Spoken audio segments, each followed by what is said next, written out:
We had so much fun listening to you all. I mean, what a great audience. I'm Dave Carter, one of the hosts on TCM. So great to be with all of you.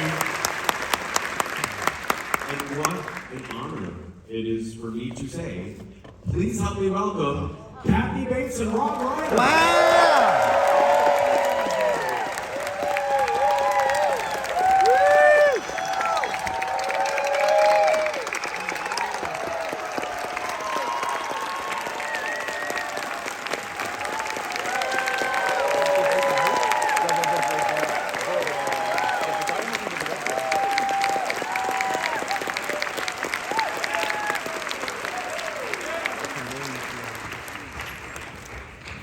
I mean, especially after the movie just ended, it's really great to see you. Does it feel like it's 35 years ago, guys? No, I don't know. I haven't seen Kathy in a while. First of all, doesn't she look amazing? And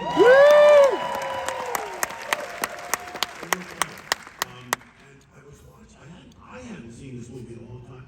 And what was interesting to me was that there's so many laughs in it. I mean, we tried to laugh. We wanted to get some laughs. We wanted to make sure that, we cut the tension with that. But I was surprised at how many there were in there. And also, how great Kathy and Jimmy worked together. Yes.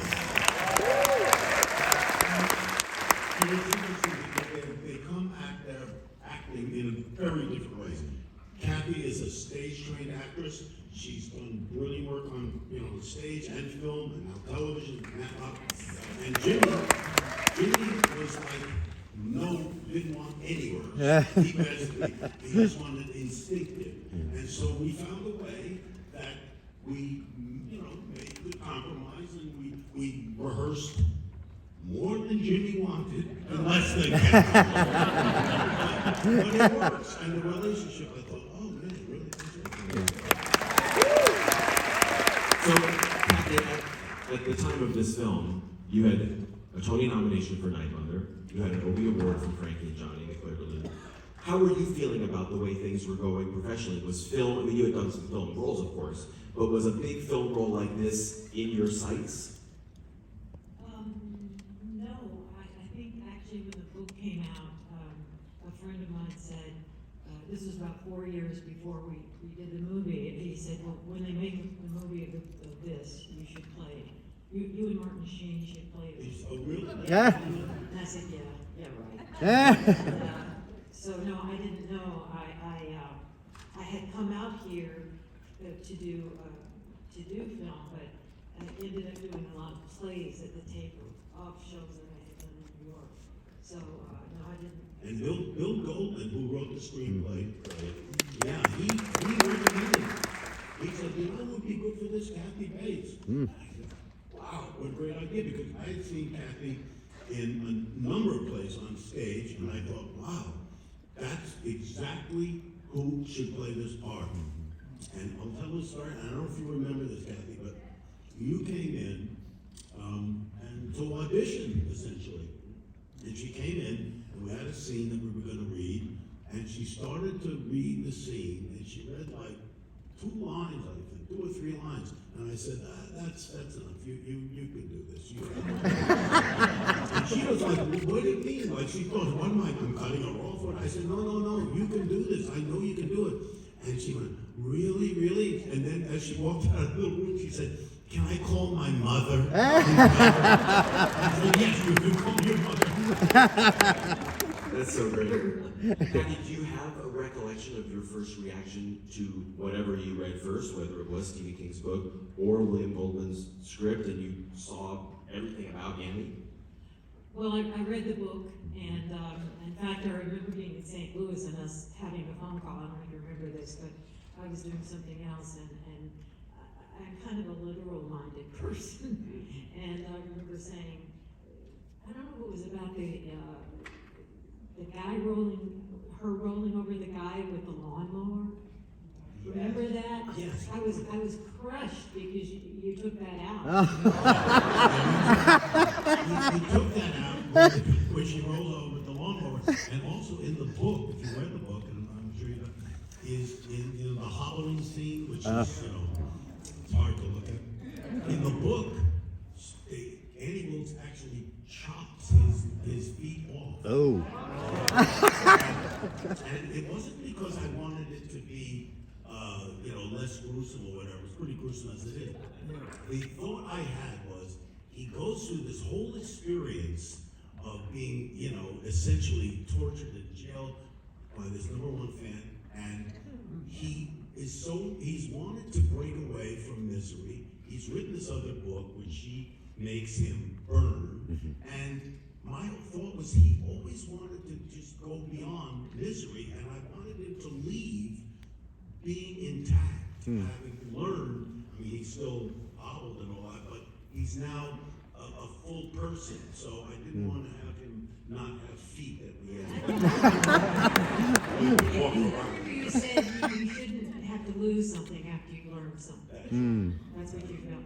I didn't feel that way at all. What I thought was so beautiful is that when you go, it was like being the nurse. Scalpel, cauterize, the whole thing, and it just had a beautiful poetic progression. Yeah, and the progression would wound up with a lawnmower over the guy. Because that's part of what a nurse No, learns. you thought that you thought that was jumping the shark. Right? Yeah.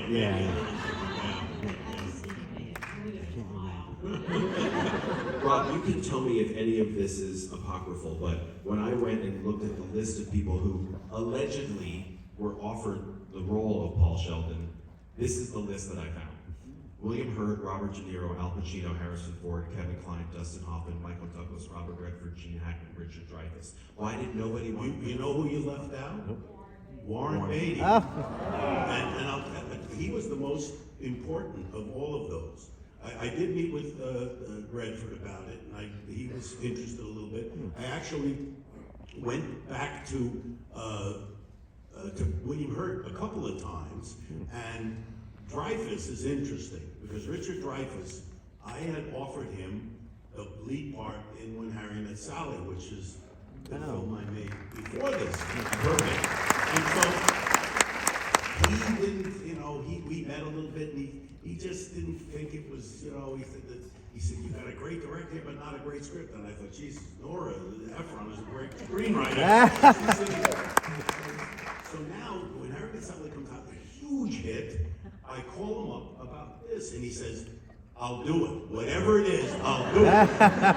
And then he turned this down. But now, Warren Beatty played the biggest role in this, in that he came in, he was very interested. He came in every day for a couple of months to work on the script with me and Andy Scheinman. We had now taken over from Bill, and we were writing the other drafts. And he said, this is not a horror movie. This is not a thriller. He said, this is a prison movie. That's what you have to think about it. It's a prison movie. And this man is in jail, and he has to be as smart as you guys are in trying to figure out how to get out of jail. And so everything we did in terms of tightening up, plugging up the holes in the script was addressing that. And after 2 months, we had a script that I thought was airtight, and there were no holes left in it. And then he said, I don't know if I want to do. I said, Warren, we worked on this. He says, yeah, I know. If you don't find anybody else, you can always come back to me. So I thought, well, Wasn't it his idea to have the dinner scene? no, interestingly enough, that was mine and Andy Scheinman. It's where they had the dinner, and he saved up the novels to try to drug her. But that was in service of breaking out of prison. I thought, what would this guy do? How could he, you always hear about the gun that's shaped like a bar of soap, and they hit him. And we came up with all of those things that and I love the moment where, she knocks it over. Saving that novel. Kathy, I mean, the obvious question is, how did you come to try to understand a woman who behaves in the way that Annie Wilkes does? And I will tell you all, maybe some of you have seen this, Kathy did an incredible interview with Ben Mankiewicz on CBS Sunday Morning. Yes. Where you talked about this character. You even said this is a woman who becomes obsessed with this man. And you said something like, and I have kind of that in me a little bit. But I'd love to know how you came to understand this. I wanted to come out now. I accepted that I am that woman. You accepted that you are this woman. I had an interview recently with someone. They said, "What character do you most like?" And I said, "I think Annie Wilkes." I do. I mean, I have like, you know, I get kind of manic, and then I can get kind of down, and I had come to you really after Night Mother. I was playing a woman like that, and she was suicidal, and so there was a lot of that. I mean, you know how sometimes you can like, you know, get obsessed about somebody very talented. Everybody lets off steam every once in a while.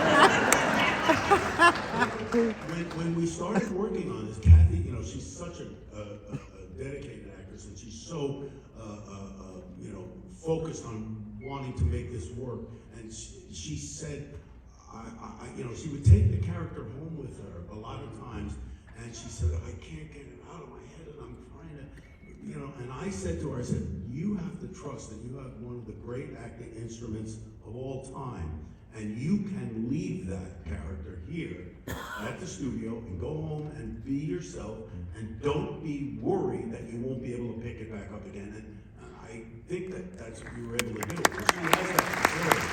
How's that going for you?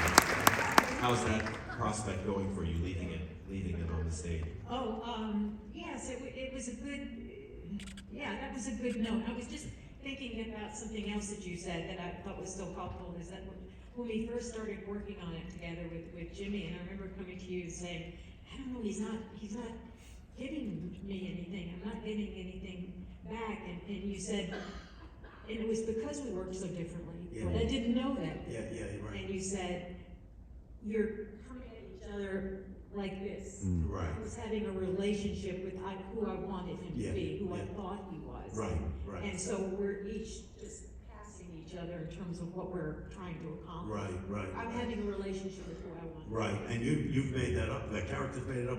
Interestingly enough, this character is based on a real person. She was a nurse, and she was in Texas. And there was a woman who used to have this Munchausen by proxy kind of attitude, and she would in this maternity ward, and these babies would get sick, and she would make them sick, and then try to bring them back, and she couldn't, and then she would go to the funerals of these little infants, and then she got, you know, shifted from hospital to hospital. They finally figured out this is a woman that's, you know, doing that, and that's Stephen King read that, and he based the character on that woman. Yeah. Kathy, what are your remembrances of the climactic fight scene and what that was like to go through? Do you know, it was choreographed by one of the great stunt guys, Dave Ellis. And we actually rehearsed that first. I remember we were just completely bare soundstage. We worked out all of the moves and everything. But then when it came time to shoot it, and we even put a piece in the floor so that my head wouldn't get hurt too bad. But Jimmy's was built, God rest him, like a brick shit house. I think he played every sport known to Yeah, man. he did. He was a cowboy. He was in rodeo. The only Jewish cowboy I ever heard. And he also used to say, "Great, you want me to be in bed the whole time." Yeah, that was the weird thing. Jimmy was the most physical, great athlete, and I thought it was perfect that he would be so constrained by the fact that he had to stay in bed. And I would come to the set every day, and because he was in the set all the time, I'd say, Jimmy, now listen, in this scene, you're in bed. I did that to him every day. When we did the final fight scene, I think I was telling you backstage that after that, where he really has to slam my head against the floor, it was very upsetting afterwards to be on the other side of that. I mean, thank God I had never been in a relationship like that. But there's still time.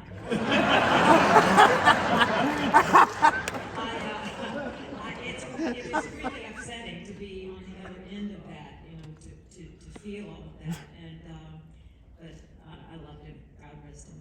I've got time for a couple last questions. I mean, I want to shout out Barry Sonnenfeld, who was the DP on this, because I think he did such a great job. And Rob, the way you guys worked together, all the really interesting close-ups of the car door being pried open, or the shaving, or the cigarette being lit.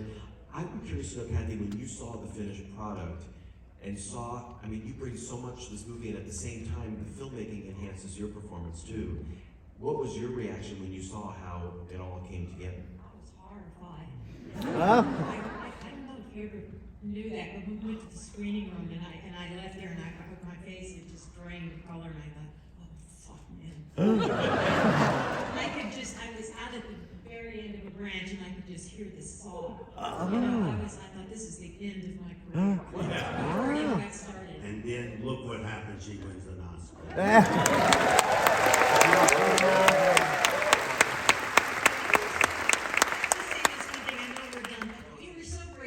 The awards that night, because I remember before that you said, you know, you can campaign, but you know, you can't, you know, you're not gonna get it. No. You said I didn't know. because it's a horror movie And they don't usually get it. usually whatever. Yeah. And then the night we were, I just remember you standing and you were like, yeah. You deserve it. I mean, it's an amazing performance. Yeah.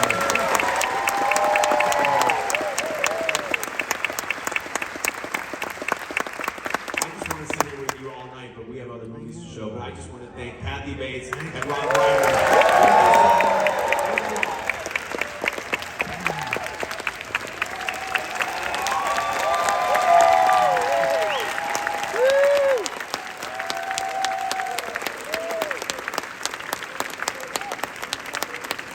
Thank you.